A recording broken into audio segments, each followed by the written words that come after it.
জি, আসসালামু আলাইকুম। আমি doctor Mohammad Shariful Islam, plastic and aesthetic surgeon. Abdominoplasty দীর্ঘদিন যাবত আমি করছি এবং আমি দাবি করি, ইনশাল্লাহ এটা দাবি নয়, এটা প্রমাণিত যে বাংলাদেশের সবচেয়ে বেশি টামিটাক সার্জারি আমি করি।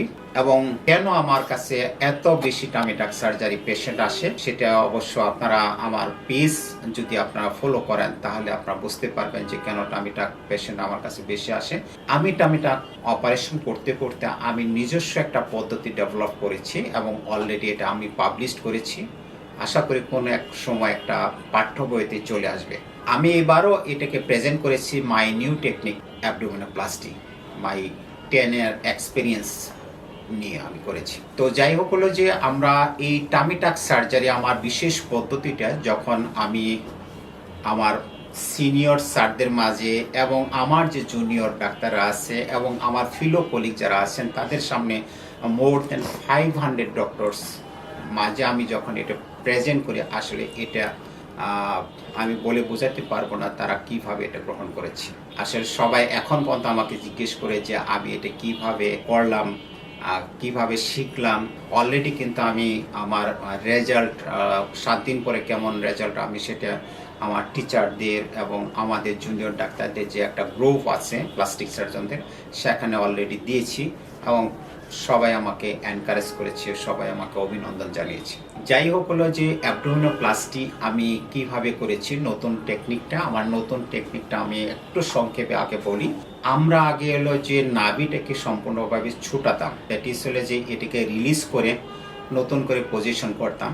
কিন্তু এখনকার আমি যে টামিটাক সার্জারিটা করি এখানে নাভি সম্পূর্ণভাবে ইনট্যাক্ট থাকে। আরেকটা বিষয় হলো যে টামিটাক যখন আমরা আগে ফুল টামিটাক করতাম, হিপ টু হিপ ইনসিশন দিতাম, অর্থাৎ কোমরে এ পাশ থেকে শুরু করে আরেক পাশ পর্যন্ত বিশাল বড় একটা ইনসিশন হতো। তাতে পেশেন্টরা সেটা তাদের জন্য প্লিজেন্ট লুকিং হতো না, তারা অনেক সময় সেই স্ক্যান নিয়ে ডিসঅ্যাপয়েন্টেড থাকতো। তারই পরিপ্রেক্ষিতে আমার সেই নতুন টেকনিক উদ্ভাবন করা।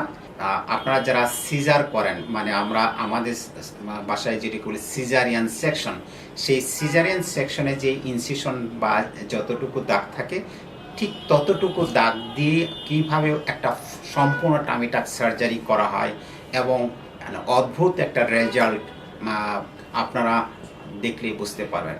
জাস্ট নাভির নিচে সামান্য একটা স্কিন কেটে আমরা এর ভিতর দিক দিয়ে একদম জিফিস্টারনাম পর্যন্ত আমরা বুকের এই মাঝ বরাবর এখান পর্যন্ত চলে আসি, নাভিটাকে ইনট্যাক্ট থাকে এবং বিশেষ করে যে মাসেলটাকে আমরা টাইটেনিং করে আসি, যেটাকে বলি আমরা রেকটাল প্লাইকেশন।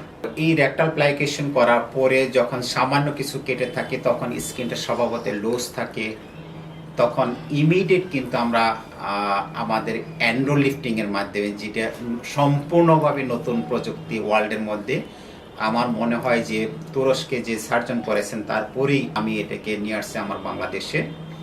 এটা ছিল ওনার কাছেও বেশ অনেকটাই নতুন। এটা হলো যে অ্যান্ড্রো লিফটিং পদ্ধতিটা আমরা কি সম্পূর্ণভাবে বলবো, তার আগে আমরা বলে রাখি যে পেশেন্টের কি কি ছিল, আমরা কি কি করেছি। আমরা এখানে পেশেন্টের আগের ছবিটা আমরা যদি দেখি তাহলে আমরা বুঝতে পারবো যে কি ছিল। এখানে পেটটা ছিল বালজিং, সামনের দিকে বেরোয় আসছে পেটটা এবং ঝুলে গেছে।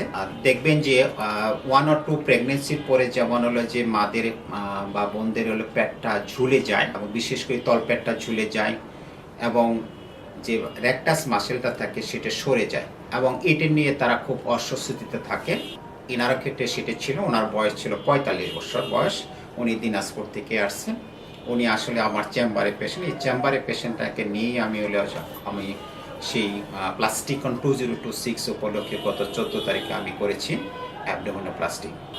আমরা বলে রাখি যে আমরা দুইভাবে করতে পারি, সম্পূর্ণ ওপেন করে অথবা আমরা পিছনে ইনজেকশন দিয়ে করতে পারি। কিন্তু এই ক্ষেত্রে পেশেন্ট খুবই ভয় পাচ্ছিল এবং সে নিজ থেকেই চাচ্ছিল যে সম্পূর্ণ অজ্ঞান হয়ে অপারেশনটা করবে। দ্যাটস ওয়াই আমরা তাকে সম্পূর্ণ অজ্ঞান করে টামিটাক সার্জারি বা অ্যাবডোমিনোপ্লাস্টি আমরা করেছি। আমরা নাভি বললাম, যেটা নাভির নিচে ছোট্ট একটা ইনসিশন, যে সিজারিয়ান সেকশনে যে ইনসিশনটা ছিল ওইটুকু দিয়ে আমরা ভিতরে ঢুকে নাভিটাকে ইনট্যাক্ট রেখে সম্পূর্ণভাবে রেকটাস মাসেলটাকে প্লাইকেশন করে আসি একদম বুক থেকে একদম পিভিস পর্যন্ত আমরা রেকটাল প্লাইকেশন করে আসি। আপনারা দেখতে পাবেন যে মার্কিং যেটা করা আছে, রেকটাস মাসেলের মার্কিংটা করা আছে এবং তার আগে বলে রাখি যে আমরা কোন কোন জায়গায় লাইপোসাকশন করেছি। আমরা লাইপোসাকশনে মার্কিং করা আছে। এইভাবে করার পরে রেকটাল প্লাইকেশন করার পরে নাভির জায়গায় রয়েছে আমরা স্কিনটাকে ক্লোজ করার পরে যেটা অনেক সময় স্কিনটা দেখবে যে দুই পাশে বালজিং থাকে, এই বালজিংটাকে আমরা ইনস্ট্যান্ট আমরা এন্ডোলিফটিং করেছি। এন্ডোলিফটিংটা এক ধরনের বিশেষ পদ্ধতি, যে পদ্ধতির মাধ্যমে একই সঙ্গে লাইপোলাইসিস করে, তার লাইপোলাইসিস এবং লাইপোসাকশন করে এবং একই সঙ্গে এন্ডোলিফটিং করে। এন্ডোলিফটিং মানে ভিতর থেকে লিফট আপ করে।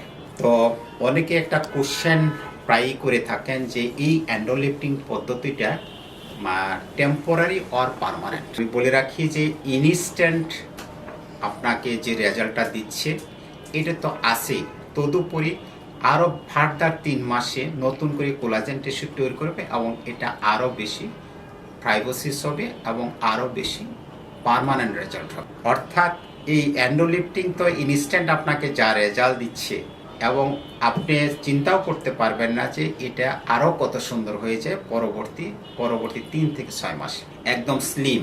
আমি এটাও দেখিয়েছি যে আমার যেটা প্রেজেন্টেশন ছিল মাই নিউ টেকনিক অ্যাবডোমিনোপ্লাস্টি, সেটা দেখিয়েছি।